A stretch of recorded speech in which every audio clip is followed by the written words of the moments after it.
years, mind you. And then I finished with the highest GPA. Not only that, I was a valedictorian. It's quite fascinating. The MA programs that I did, 2 different programs, I did it with 4 points. When I did it, my PhD, I did with 4 points, mind you. I did it with excellence. Do everything that you do. Don't marginalize life, because life is precious. So whatever you do, whether it's studies or ministry, do it with excellence. When you're doing at home, helping your parents, do it with excellence. When you discuss with friends, do it with excellence. Be meaningful. Don't be light-hearted. Yeah? Be so much involved. Be personal. Take it serious. Christ is serious. For us, it should be. Number 9, do everything with them. So I say this, okay. So do not be mediocre. And don't be mediocre at all. At all. Avoid any mediocre life. Yeah? Let's continue. It's already there. Okay. Number 10, keep your integrity all the time. Now, I'm defining integrity. What is integrity? Integrity is doing the right thing when nobody observes. When there is no observer, whether you are in the bus or in a train or in a car, whatever the case may be, integrity is keeping your purity of mind and life, even in that place where nobody observes. That's what integrity is. Keep your integrity all the time. Keep your integrity. In school, keep your integrity. When you do your homework, keep your integrity. When you do your purpose, when you write purpose, do it with integrity. Mind you, this is a time where AI is involved nowadays. It's very easy to find, to even ask, the AI, the artificial intelligence to do your paper. It's very easy to find out any research, well done within just 5 seconds. But that's not your work. And you know it, and God knows it, and your mind knows it. Why should you defy your integrity for the sake of doing a paper? So keep your integrity at all times. Number 11, do not go with a majority voice. Never go with a majority voice. Never go with a peer pressure. Don't. You have to say no. You have to be able, no. You know what? I was a young man. I was at the age of 15. I had 7 friends. All the 7 friends rejected me just with one voice, with one ego. Just one day they said, we're not going to be a friend unless you abandon Christ. I said, okay, if you abandon me, I will stand with Christ. I don't care whether you are with me or not. I decided that way. The whole family members of mine, it's a big family, a giant family, very wealthy family. They said, we have abandoned you because of Christ. I said, I don't really care. Whether I get your wealth or not, I don't really mind. Christ is just the only satisfaction that I have. I will stand with him forever. I stood for Christ, even in the midst of rejection. Stand firm, stand alone for Christ. Don't be overtaken by the peer pressure. Peer pressure is so bad. It will destroy you. It will destroy your life. It will defile you. It will take your virginity of heart and mind. And therefore stand firm when it comes for the sake of Christ. Do not be afraid to be different. Always make a difference by being different. Yeah? Stand alone for Christ.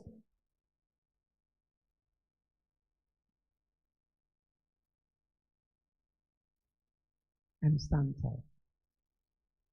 Number 11, that's what I said. Number 12, be humble and courageous at all times.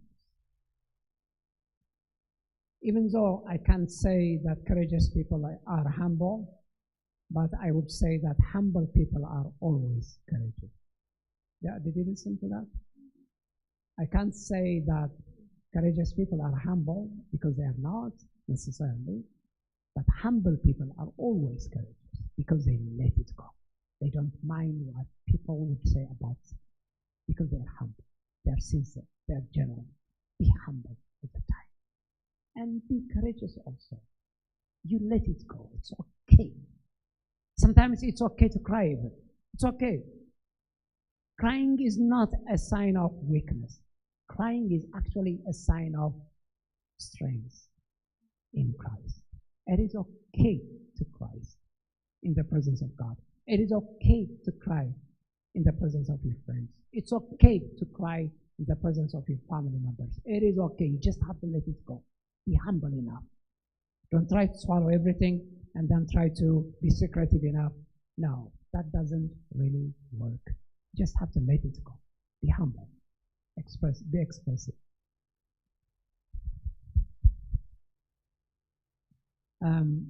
Number 13, remember that God is a God of second chance.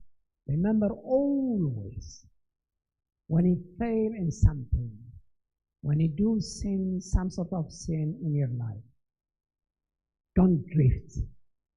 Don't be full of guilty conscience. No, come back to Christ immediately. Come back and confess it. Straighten everything. Because God is a second chance God. God can give you a second chance. He always does. Remember that. God is not a judgmental God. He's not like a human being like us. He doesn't judge you as such. So long as you want to come back to Him, He is always able to give you forgiveness. And therefore, remember that God is a God of second chance. Number 14, I just want to say life is only one life. We have only one life. Remember, if you don't listen anything until now, listen to me now. Life is only one. There is only one life. I wish if it was 10. So that, if we miss one, I have 8 or 9 or 6 or something, we could have said that. But there is only one life. How you handle that one life really matters. It defines you. You have to always remember, don't muddle with life. Because it matters what you do with one life that you have. Number 15, have a purpose and a vision in life. Because a generation without vision is perverted and disillusioned. You cannot survive without a vision. Have a vision in life. What do you want to be in the future? What do you dream for tomorrow? What do you see tomorrow? What do you want to be in the future? What do you want to be in this nation? What role do you want to have in the future for your generation? We have done it for my generation. I have done it, I think, the best that I can. What are you going to do with your generation? Because they are the ones who are going to address your own generation. And God can use you to be a redeemer for your generation. And God has a purpose in your life, I can tell you. If Eritrea is going to be healed, I can assure you it's not going to be through us. We are so complicated. We are contaminated. Our politics is just contaminated. It's poisonous, actually. Eritrea can only be redeemed by you and through you. Do you hear me? Eritrea can only be redeemed by you. It is in your hands. What you do in life really matters. So have a vision. What kind of a person do you want to be? Probably, among you, some of you might be a president of that nation. Who knows? Ministers of that nation, leaders of that nation, key people in that nation, highly professional people in that nation. We need your professional life also. Dream bigger, have a vision. What do you want to be in the future? What kind of a person do you want to be? Because you know what?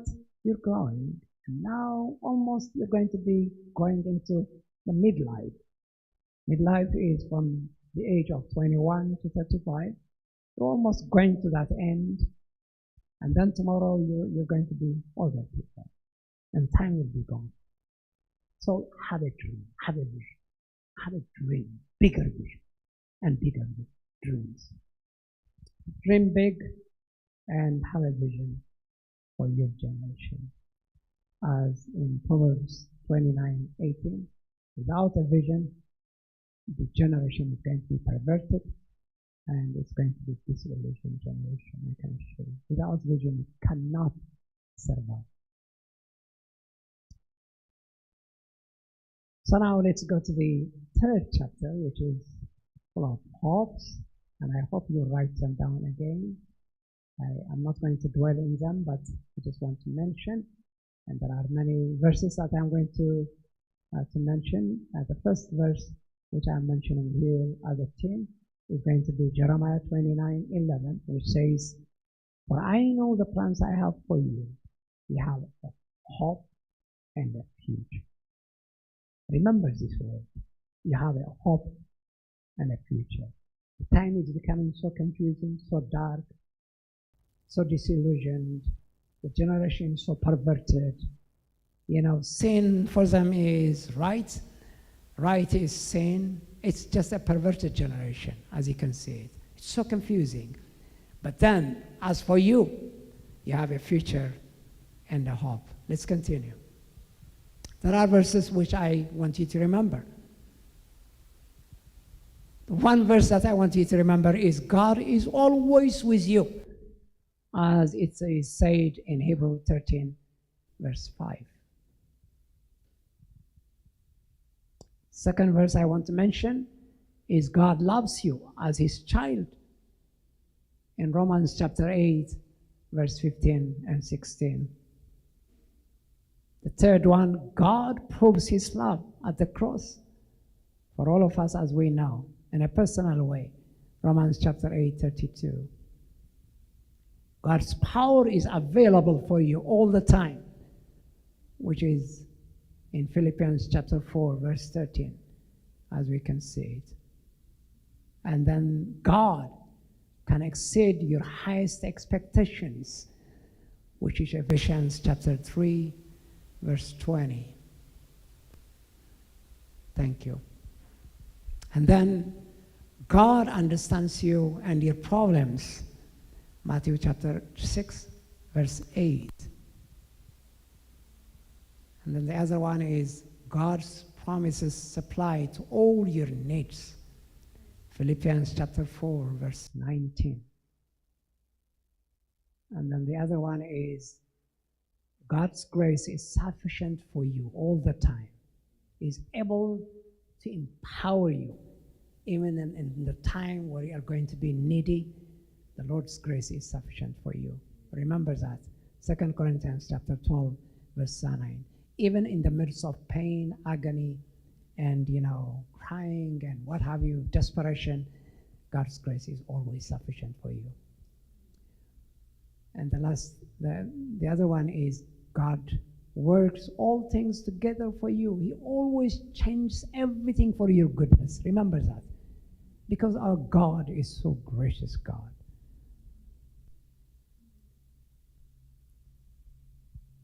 The other one is, God uses trials to produce maturity in us. He always refines our life. He always purifies us, sanctifies us through trials and temptations. James 1, 2-4. The other one is, God used trials to display your faith. Philippians chapter 2, verse 15.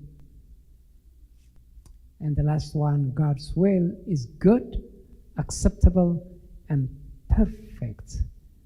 Romans chapter 12, verse 2. Remember, God is going to establish a well-trustworthy home for each one of you.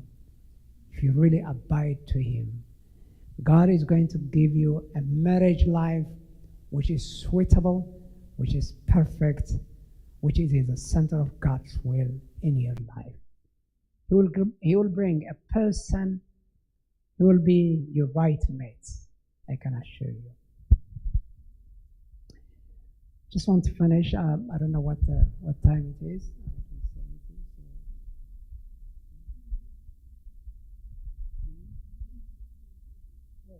So almost 9. Is it okay if I go a few minutes? If I take a few minutes, Pastor?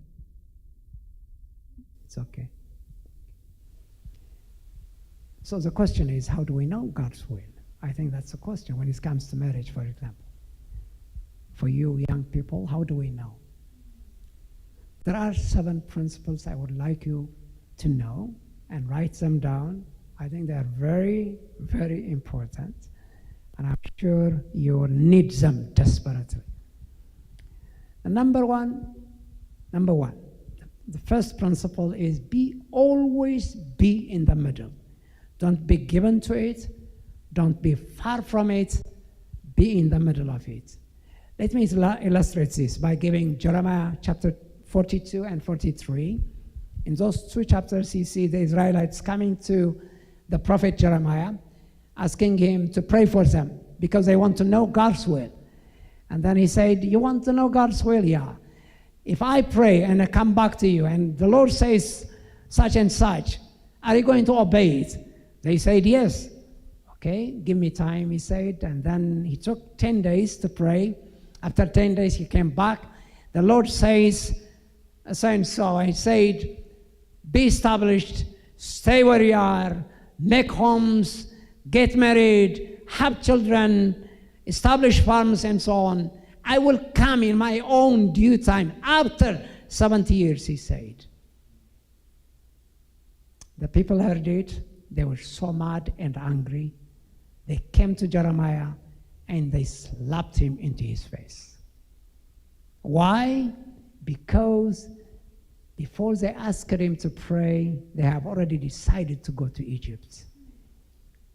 They had already determined what they want, and yet they wanted God to be a rubber stamp for them, to affirm what they have already decided.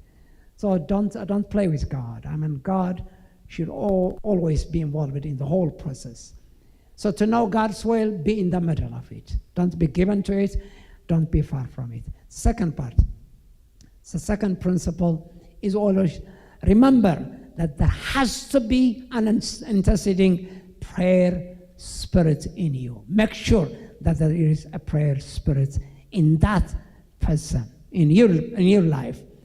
When you pray for that person that you want him to be, or she wants you to be your wife, you have to always remember that there has to be a spirit of prayer in you. There has to be full of grace. Otherwise, if you are not able to pray, then I can assure you it's not God's hand, it's not God's will. God is not going to lead you in something that you didn't invest. So remember that there is a spirit of prayer in you. That's the second part. The third part, since the second part is subjective, sometimes, when we desire something, we always cry for it, so it's subjective. But the third part is, remember, bring your motives under the authority of the Word of God. Scrutinize your motives under the authority of God's Word. The Word has to really affirm your motive. Your motive has to be checked through the authority of the Word of God. Number four, to know God's will in your life, and number 4 is you need to have the advice and the wisdom of God's people. Now I have to define God's man and woman because it's very subtle. I'm not saying go to any prophet because many prophets are really meddling with the Spirit of God. They are not while they are trying to propagate something. So I don't want you to go to any prophet to go for marriage. I mean, if you ask him, pray for me for marriage, he will just talk whatever he wants. He will give you as your desire. So I don't trust anybody. By men of God, and by men of God, I meant people with a high level of maturity, who are saturated by the word, who discern things well, who are objective enough to challenge us at any point. These are the people trustworthy. So you need to have a person who will counsel you. Here we have our pastor and probably many elders and so on. there are trustworthy people whom you can consult with. So get the advice of men and women in your life. At least they will help you to think twice, to think louder, actually. They will help you to think louder. How many did I say? 4. Number 5. Number 5, ask for a circumstantial evidence in your life. Whether this path is God's way, God's will, you need to get circumstantial evidences for you. For example, in terms of marriage, for example, is this a wife that I want? The things that I asked many years back, this is about 42 years ago and so on, when I asked God's will, in my life, I had to ask all the circumstantial evidences so that I can really affirm that this is a lady that I'm going to ask. And I had it. I prayed for 9 months. After 9 months, God affirmed in circumstantial evidences. He gave me evidences that I can understand it. And then I knew that it was God's will. And therefore, after 9 months, I went and asked her to be my wife. Of course, after that, it became a history. So number 5 is asking God to give you circumstantial evidences. Like Gideon's time, for example. The Lord said to him, the Lord is with you. And he said, how do I know God is with me? How do I know? How do I know the will of God in my life? How do I know that I'm going to be the leader of this nation? And then Gideon asked for circumstantial evidences, you remember. And God affirmed his will by giving him circumstantial evidences. So this is number 5. Number 6, remember, there has to be peace within yourself. If you don't have harmonized peace in your life, in your soul, then forget it. It's not God's will. If you are really, disturbed. By the way, let me define what soul is, because I don't assume that you know it. Okay, let me define it, okay? What's soul? Soul, it has 3 components. One is a mind. The second one is emotions. Third one is a will. The mind, the emotion, and the will. Now, God always reveals his truth to the mind, his love, the love of Christ on the cross. He reveals it to our emotions. He addresses it to our emotions. And then his authority, his godness, his majesty reveals to our will. So when a person, responds to God's truth in his mind, to God's love in his emotions, to God's authority in his will, then that's where salvation happens. So coming back to what I was saying, if there is no peace within yourself, if your soul is fragmented, your mind thinks this way, your emotions are that way, your will is disturbed and fragmented, if the 3 are not in harmony, then I can assure you it's not God's will. So remember, for God's will to be real, there has to be peace within yourself. That is the 6th principle. The 7th principle, wherever God leads, he provides. So God's provision is the final seal of God's will.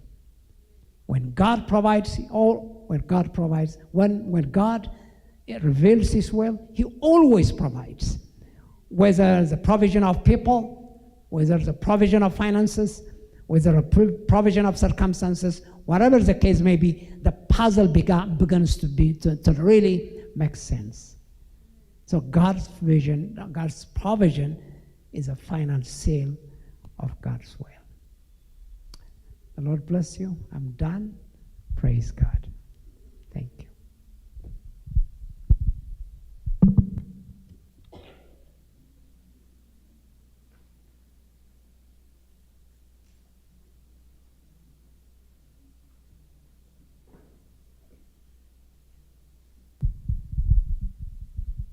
Hallelujah. እግዚአብሔር ይመስገን. Hallelujah. Before we finish, this is what we're going to do. We're going to stand on our feet. Hallelujah. I want all of us to hold hands, especially parents. Hold on to your kids. And the adults that we are here, also I want you to find people that you can hold hands with. We're going to pray for one another. The Lord has released His word among us tonight, and we are going to affirm it by our prayers tonight. Hallelujah. كنصلينا هاليلويا ولدي أما أكلنا زلهم هاليلويا دقهم حيسكم تصليو هاليلويا منسيات أما أكلنا زلهم ننهاركم تتحيسكم تصليو هاليلويا نجيابير سلك قالوا كان مسجون هاليلويا سلت أما أكلنا زجبر قرم نجر كان مسجون هاليلويا. Let's call upon the Spirit of God. Hallelujah. Hallelujah, hallelujah, for His word, hallelujah, to be engraved, hallelujah, in our hearts, in our minds, hallelujah, for His word to be established in our lives, hallelujah. Parents, pray over your kids, hallelujah. Young ones, hallelujah, lift up your hands and pray to God, hallelujah. What the Lord has begun in your life, hallelujah, He will bring it into fruition, hallelujah.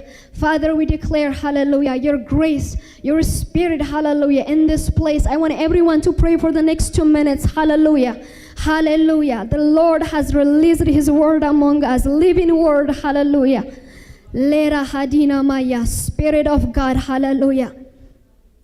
If there is anything that we need to forgive, hallelujah, as parents, as children, hallelujah, release it tonight, hallelujah. Release it tonight, hallelujah.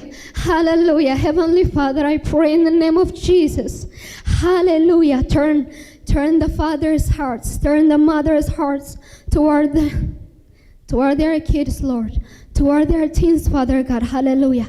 And turn the hearts of the teens, hallelujah, toward their parents, Father God. Raise up this generation, Lord, for your glory, hallelujah. Let your light shine through them, Father, in the name of Jesus, hallelujah. Any spirit of darkness, hallelujah, spirit of confusion, spirit of doubt, in the name of Jesus, I rebuke you, hallelujah. You have no power, hallelujah. In the name of Jesus, I dismantle your power, hallelujah. We call upon the grace of God. We call upon the Spirit of God, hallelujah, to illuminate our lives, Father God, to clear the path, hallelujah. In the name of Jesus, in the name of Jesus, in the name of Jesus, let it be, Father. Be Father, let it be Father, hallelujah. በኢየሱስ ስም ጸልያለሁ hallelujah. بشم يسوع كريستوس فرحت زبالة hallelujah. Anxiety زبالة hallelujah. Any kind of hallelujah pervasive thoughts, Father, in the name of Jesus. Any kind of suicidal thoughts, hallelujah, I dismantle, hallelujah. I snatch out the hallelujah, hallelujah, the power of the enemy in the name of Jesus. In the name of Jesus, hallelujah. Our youth, our young ones, hallelujah, will take over this city, hallelujah. Will take over this generation for the kingdom of God, hallelujah. They bring light, they will bring light, hallelujah.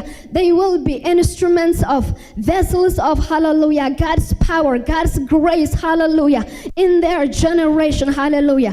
In this dark generation, in the name of Jesus, I declare, in the name of Jesus, I decree, hallelujah. Pray, hallelujah. Pray, pray, pray. Let's pray, hallelujah.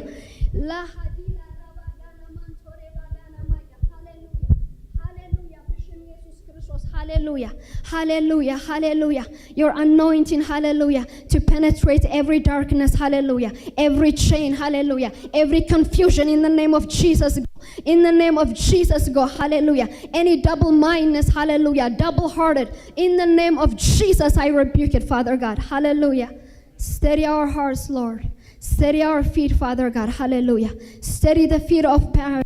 Steady the feet of the young ones, Father, in the name of Jesus, hallelujah. Wherever there is your will, Father, hallelujah. It is good, it is perfect, it is acceptable, hallelujah. And there's life in it, hallelujah. There is grace in it, hallelujah. Hallelujah, hallelujah, hallelujah, hallelujah. Lord, I pray for the parents, Father God, hallelujah, to continue to give them clarity, hallelujah, to continue to give them understanding and wisdom, hallelujah, to exercise the authority that you have given them, Father God, in the name of Jesus, hallelujah. Any fear, hallelujah, any lack of self-esteem, in the name of Jesus, I rebuke it, hallelujah. Father, I pray for our sons and daughters, hallelujah. Let them run towards you, Lord. Let them run towards your will, Father God, hallelujah. Anything that tries to hinder them, Father God, anything that tries to snatch them out from your will, Father God, from what you have for them, Father, in the name of Jesus, I stand on the gap. In the name of Jesus, I dismantle his power, hallelujah. Hallelujah, hallelujah, hallelujah, hallelujah. You are a good God. You are a mighty God, hallelujah. Hallelujah, hallelujah, hallelujah. Let's thank Jesus, hallelujah, for what he has done among us tonight, hallelujah. His word was alive and well among us, hallelujah. He has spoken to us, hallelujah. He gave us clarity, understanding, hallelujah, to stand on our feet, hallelujah, to run for his glory, to run after his will, hallelujah. Let's thank him for the next few seconds, hallelujah. Thank you, Jesus, for he has released his power, his grace, his word among us tonight, hallelujah. Hallelujah, hallelujah, hallelujah. Thank you, Father. Thank you, Lord, hallelujah. We're going to thank God. We're going to thank God, hallelujah. We're going to close in prayer with Pastor Aman, hallelujah. Pastor Aman kamasgnalna እግዚአብሔር ይባረክ hallelujah. Praise the Lord, hallelujah. Thank you, Jesus. Thank you, Jesus. Shall we bless the Lord before we leave? Just let's bless the Lord because God has spoken to us. I want all of you just open your hearts. God has spoken to you. The word has come. The Lord of God has come to you today. God has ascended to deliver us. I want all of you to open your heart. Give thanks to God. Can you bless him? Can you just, all of us, with the song that we can sing together? Shall we bless the Lord? Let's bless the Lord. Bless the Lord, oh my soul. Oh, I want all of you to open your mouths. Bless the Lord. Thank you, Jesus. Worship his holy name. Bless him. Sing, raise your hands. Bless the Lord. Just give him a few minutes. Bless the Lord. Hallelujah. My soul, I worship you holy. Bless him. Hallelujah. Bless the Lord, oh my soul. Oh, my soul, worship his holy name. Sing like never before. Oh, my soul, I worship his holy name. How great is our God. Sing with me, how great is our God. Bless him. How great is our God. Sing with me, how great is our Lord. Thank you, Jesus. Thank you, Jesus. Thank you, Jesus. Hallelujah. Hallelujah. Hallelujah. Thank you, Jesus. Thank you, Jesus. Thank you, Jesus. Hallelujah. Hallelujah. Hallelujah. We love you, Jesus. Love him. We love you, Jesus. We love you, Jesus. Hallelujah. Hallelujah. Hallelujah. Thank you, Jesus. We bless your holy name, Jesus. Bless your holy name, Jesus. We bless you. We give you praise. We give you glory. We give you honor. We give you adoration for who you are. You are our God, our Redeemer, our Savior, the King of Kings, the Lord of Lords. We bless your holy name. We bless your holy name, Jesus. We bless your holy name, Father God. We give you glory. We magnify, Lord, more than anything. You are bigger than anything, Father God. Thank you for the plan, the purpose that you have for our life. It's for good. It's not for evil. It has hope and a future. And Father, I thank you today that you have spoken to us. You have given us the spirit of wisdom and revelation today so that we can receive the word, so that we can move forward in our life, Father God. Today I pray in the name of Jesus for what you have done for us in cross. In the cross, all is done. You have finished everything that we need. We receive that by faith. We receive that by faith today. And I pray, Father God, for your people, Father God. I pray for the parents. I pray for the youth, Father God, today. As they have spoken, let the word of God be in our heart, Father God. Let that will be done in our life, Father God. Let the word of wisdom, revelation that come out in our heart, Father God. I pray, Father God, for this word to be settled in our heart so that we can move in the plan of God, the purpose of our life. Can everybody say like this? Let's say, Father, I thank you tonight for your word, for your spirit, for the man of God that you have spoken through. We receive the word. Let this word be in my mind and my heart and help me to live it, to remember it, and practice it, and gain wisdom to do it. Father, I pray today I have received it, and I love you. Thank you for your mercy.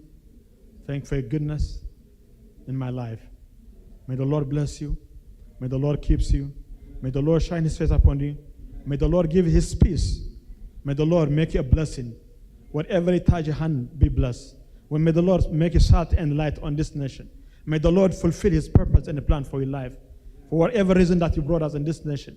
Father, we pray for the plan, the purpose for our church, for our people, Father God. That we are here for a reason, we are here for a purpose. And Father, we pray the will of God will be done. Father, help us to focus and be productive and be a light and a salt in this generation that we live in. For our kids and our family, Father God, be a light and a salt. We pray all this that you've given us today. In Jesus' mighty name. Everybody say, Amen. Praise the Lord. Praise the Lord. Praise the Lord.